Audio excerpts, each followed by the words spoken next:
नमस्कार मंडळी. चला आपण आज पुन्हा एकदा नवीन गोष्टीकडे वळूया.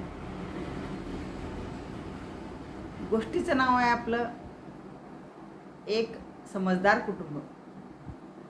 आता एका कुटुंबामध्ये एक एकत्र कुटुंब पद्धती होती आणि त्या कुटुंबामध्ये दोन जावा, त्यांची मुलं आणि सासू सासरे वगैरे अशी सगळी मंडळी राहत. आता ही गोष्ट आपल्याला आश्चर्य वाटते ना, एकत्र कुटुंब पद्धती, कारण आता सगळे कुटुंब बहुतांश विभक्तच आहे. परंतु त्या ठिकाणी मात्र एकत्र कुटुंब पद्धती होती आणि दोघी जावा आपल्या एकमेकींच्या मुलांचा चांगला सांभाळ करत आणि चांगल्या पद्धतीने राहत असत. आता सुखाचे दिवस चालू होते, सगळे आनंदाने आपल्या कुटुंबामध्ये रममान होते. परंतु कुठे ना कुठे भांड्याला भांडं लागतंच आणि कधीतरी छोटा मोठा वाद होतोच. असंच काही कारणांमुळे दोघी जावांमध्ये कडाक्याचं भांडण झालं.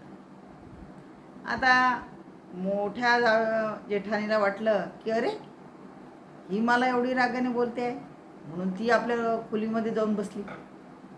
आणि लहानीला वाटलं की मी नेहमीच का मागे राहू, आणि म्हणून ती सुद्धा रागारागाने तनतनत आपल्या खोलीमध्ये निघून गेली. असंच अर्धा एक तास झाला आणि एकमेकांचं बोलणंही बंद झालं. परंतु थोड्या वेळात काय झालं तर जी मोठी जाऊ होती ती उठली आणि स्वयंपाकघरामध्ये गेली आणि छानपैकी तिने चहा बनवला आणि आपल्या छोट्या जावेकडे तो चहा सोबत दोघींचे कप घेऊन ती गेली. तिने दार ठोठावलं तर लहानीला आता खूपच राग आलेला होता. परंतु तरी आपली मोठी जाऊ आवाज देते आहे आणि म्हणून ती दार उघडलं आणि बाहेर आली तर आपली मोठी जाऊ हातामध्ये चहाचा ट्रे वगैरे घेऊन, चहा घेऊन उभी आहे. हे पाहून तिला आश्चर्यच वाटलं. परंतु मोठी काही बोलली नाही आणि स्मित हास्य करत तिच्या रूममध्ये गेली आणि म्हणे चल आपण चहा पिऊ.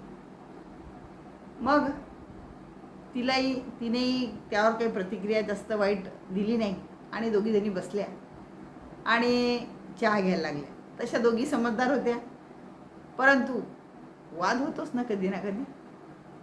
मग चहा घेता घेता लहानीलाही वाटलं की अरे, आपण हा अतिरेक तर नाही केला. आपण राग धरून रूममध्ये बसलो आणि आपली मोठी जाऊ मात्र आपल्याला चहा घेऊन आपल्यापर्यंत आली.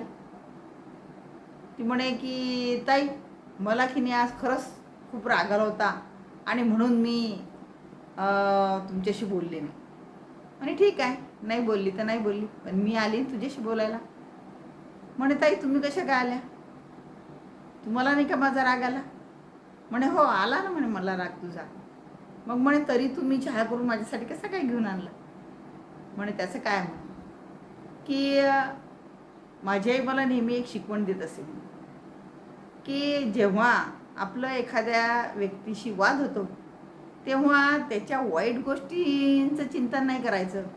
त्याने आजपर्यंत आपल्याशी तो कसा वाईट वागला ह्याची आठवण करायची नाही, तर तो आपल्याशी आतापर्यंत कसा चांगला वागत आला या गोष्टीची आठवण करायची. आणि म्हणे मग मला तर खूप राग आलेला होता तुझा, तरी म्हणे माझ्या आईच्या शिकवणीनुसार, माझ्या संस्कारानुसार मी ती गोष्ट आठवण्याचा प्रयत्न केला की हिने माझ्यासाठी कोणत्या कोणत्या चांगल्या गोष्टी केल्या आहे.